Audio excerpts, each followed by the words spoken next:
Welcome. So, I want to talk about our policy and regulation environment, especially here in Kenya.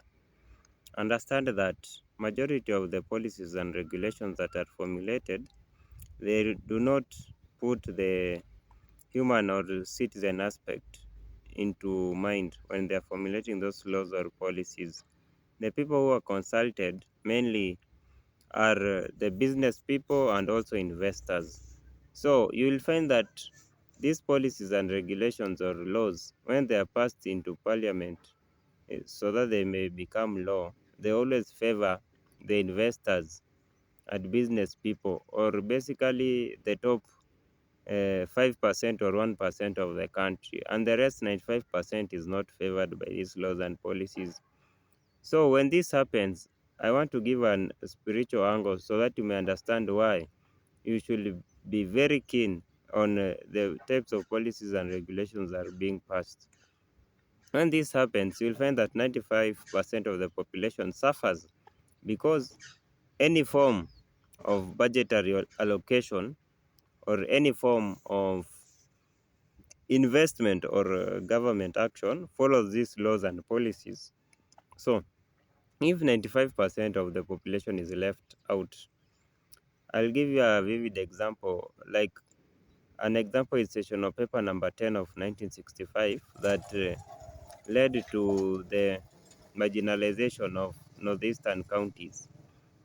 What happened is that when this law was passed, the northeastern counties or northern frontier counties were left out of the bread or the national cake or the sharing of the national cake. That's why there was a lot of underdevelopment before devolution. Now, back to the topic. These laws and regulations. When these laws and regulations are not conducive to the people, they become oppressive. And when they become oppressive, what you'll find is that the people will suffer. And to give you a spiritual aspect, when the people suffer, you will find that it will manifest in poverty in families, diseases, premature death. Also, you'll find that there will be lack of unstable families, there will be a lot of prostitution, there will be a lot of theft, a lot of destruction, a lot of violence, and a lot of wars. This is caused by the laws and policies that are passed at the national level. And this is what will lead to negative energies or forces to be able to survive and be entertained in our country. So I will encourage anybody who's educated there with a degree or any form of education, even a class 8 certificate, understand that you should ensure that in every area you are, maybe it's the local council or local MCA leadership, governorship, MP, any type of leadership, strive to enter into that leadership. And if you cannot enter into that leadership, when they are formulating laws and regulations, ensure that you are in those rooms so that you may be able to formulate laws and policies that are able to favor the community that you live in. If you do not do that, what will happen is that laws and policies will be passed on behalf of you, which will lead also to you as an individual not even being able to put up a family or taking care of your family. So this is what I'm trying to tell people, that ensure that as a country, as Kenya, as Africans, we are able to seize the moment and ensure that we promote the agenda of policies and regulations that are being formulated. If we are not able to force our way into those rooms as youths, I'll give you an example. As for me, I use my money.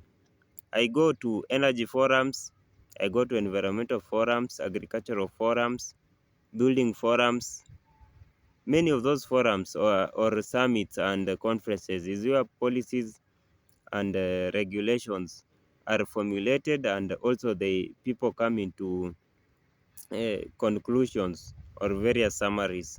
So understand that if as a youth out there you cannot even just use your transport to go to those formula uh, assemblies and air your views, you are failing your country.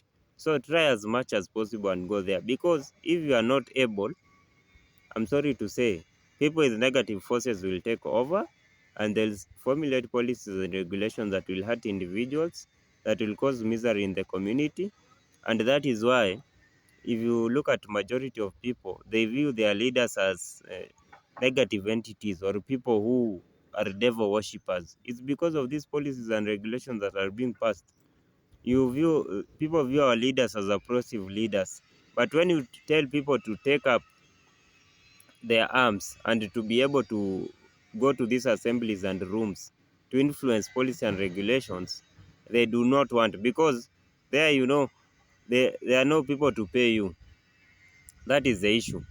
But try as much as possible, and if you are not able to attend, go and sit together and sponsor a person or a fellow youth to go to those conventions. That's how you'll help your country, or help your region. That's all I have to say. So thank you for listening.